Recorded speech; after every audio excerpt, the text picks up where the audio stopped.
अस्सलाम वालेकुम जी, सहाराना आपको सलाम पेश करता है। मैं ये बात बार बार कह चुका हूँ कि मौजूदा जो हुकूमत कठपुतली हुकूमत है, इसकी क्रेडिबिलिटी ना सिर्फ पाकिस्तान में बल्कि पूरी दुनिया में ख़त्म हो चुकी है। और आज मैं आपको इसकी एक ऐसी मिसाल दूंगा जिससे आप भी मुत्तफिक होंगे कि हाँ ऐसा ही है कि इस हुकूमत की और ख़ुसूसी तौर पर वज़ीर आज़म शहबाज शरीफ और वज़ीर ख़ारजा बिलावल भुट्टो ज़ीरो होकर रह गए पूरी दुनिया की नज़र में। देखें, जब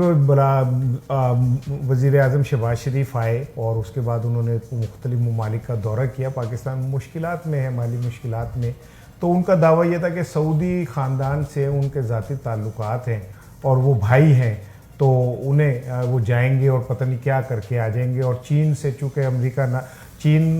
बकौल उनके इमरान खान से नाराज़ था, लिहाजा वो चीन जाएंगे तो चीन भी ऐसा हो जाएगा। और तुर्की के साथ तो उनके ख़ानदानी ताल्लुकात हैं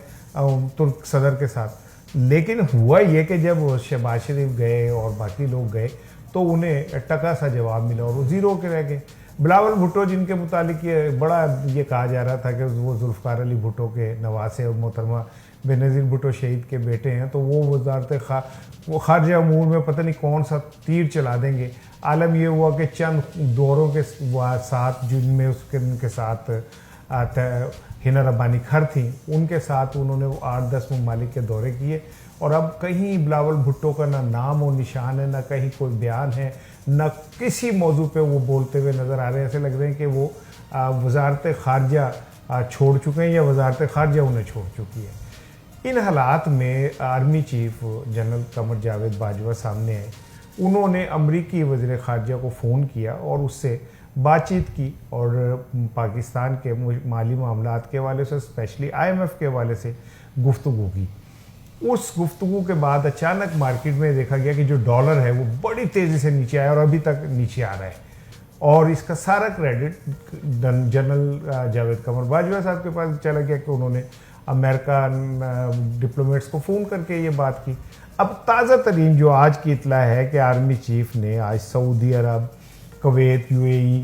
इन यहाँ पे भी टेलीफोन किया और उन लोगों से बात की है, IMF के प्रोग्राम के हवाले से बात की है और उन ममालिक की जानिब से भी मस्बत रद्द-ए-अमल सामने आया है, जिसके बाद पाकिस्तान की जो मुआशी सूरत हाल है उसके मुतालिक ये कहा जा सकता है कि आने वाले एक हफ़्ते के बाद पाकिस्तान की मईशत बेहतर पोजीशन में खड़ी होगी।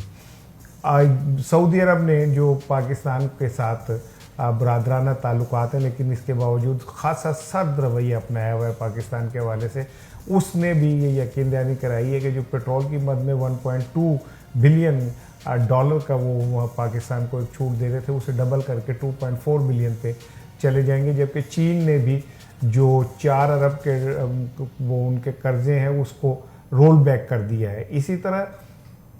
सऊदी अरब जो हमारे डिपॉजिट में पैसे जमा कराता है उसको भी बढ़ाने का उन्होंने फ़ैसला किया और ये चंद दिनों में ऐलान मुतवक्को है। इन तमाम चीज़ों को अगर देखा जाए तो ऐसा लगता है कि पाकिस्तान की वज़ारत ख़ज़ाना, वज़ारत ख़ारजा और तमाम अमूर जनरल जावेद कमर बाजवा देख रहे हैं और इन लोगों के ज़िम्मे सिर्फ इमरान खान को टैकल करना, उसको किसी तरह मीडिया में ये साबित करना कि अगर हम चोर हैं तो ये भी चोर है और उसको किसी तरह जेल में भेजना और उसके साथियों की ज़बानबंदी इन लोगों का टास्क है। और इमरान खान के ने रद्द-ए-अमल के तौर पे